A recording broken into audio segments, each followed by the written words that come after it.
statistics that we have, and it show in comparison to some of the national average, we're talking about $43,000+ a year to house a young person in one of our juvenile facilities.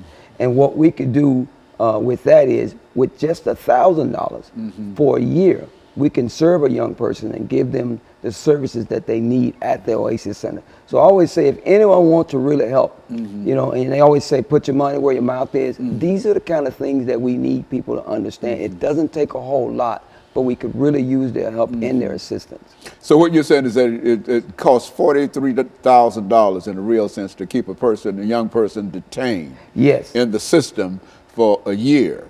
And you see the Oasis Center as an alternative to doing that, and you can do the same thing for less than $1,000. Absolutely. And I can understand that's a great bang for your bucks. And I would imagine you would understand that as a marketing person, would you not? Talk about it from that perspective. Well, I think it's important for people to understand that young people, that anyone that's caught in the juvenile justice system or is incarceration, that's not a free ride to the taxpayer. And investing in our community, that $1,000 that Ron referred to, and $1,000 takes a young person to go through his program, what it costs us.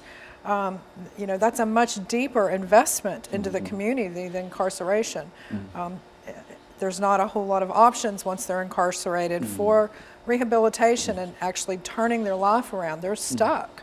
And through Ron's program, there's so many options that become available to them once they just get back on that right path. And that's, I really believe, is the thing that those young people need the most, is options and opportunities, because I believe they feel like that they don't have very many of those. That's why they do the things that they do that, you know, get them in trouble with the law to start with. So by building their self-esteem and their self-confidence, engaging them in the community with service learning, they create a connection back to the community, and they feel responsible and part of it. So, you know, the numbers that we see statistics with Ron's young people, well over 90% of those young people do not reoffend within the first year of their infractions and being referred to us, which is really powerful. That's really powerful, it is. A year may not seem like a long time to adults, but for a young person, an 18, 19-year-old, a year is a long time. And I've actually talked to several of these young people, and I'm always so impressed as to what Ron imparts on them and the directions that they end up taking. I had one young person, he was graduating high school this year, and I asked him, you know, where do you see yourself next year? And he very confidently said to me, Vanderbilt. And whether he gets into Vanderbilt or not, his mind is in the right place. His confidence is, that's right. And that to me is key.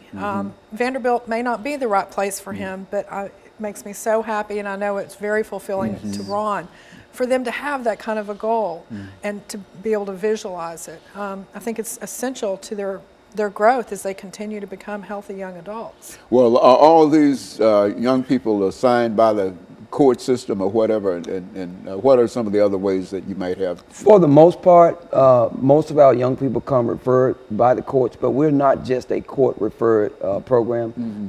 We are a parent-referred program. If a parent sees that her young person is going down the wrong road and there's a cliff at the end and they want to try and save them, we ask and really encourage them to bring those young people there and sign them up.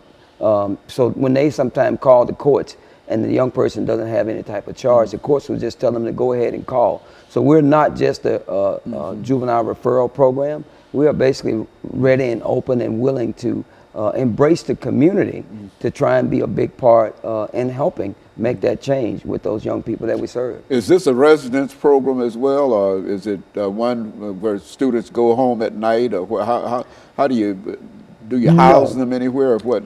This program, the real program, is not a resident program. We meet 3 days a week. We meet Monday, Tuesday, and Wednesday from 5:30 to 7:30, and we teach and train and encourage our young people from the aspects of music, anger management, trauma-informed care, identity, a mirror project, all the things that make them own what it is that they do, own who they are, and own all of the decisions they find themselves in, simply because of the choices they've made. Now, where are you located, Ms. Wyndham? We're on Charlotte Avenue, 1704 Charlotte Avenue, right about 2 blocks from downtown Nashville, right on a bus line, very easy access to anybody that wants to come to the center. And so this has been, now how long has the center, I've heard of the name for the longest, but how long has the center been in Nashville here? I'm going to let Ms. Is this the only center, or is this something that is generic?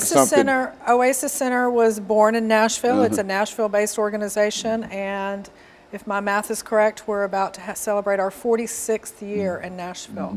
We were founded in 1969, a very small organization, mostly dealing with young people that were struggling with addiction and runaway situations and that sort of thing.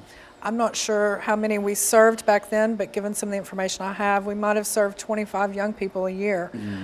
And this year we'll probably serve about 2,700 young people and their families. You mean that it's that many people involved in the center? Sir. Young people involved in 2,700 people involved? So you've got quite an outreach. We have 21 different programs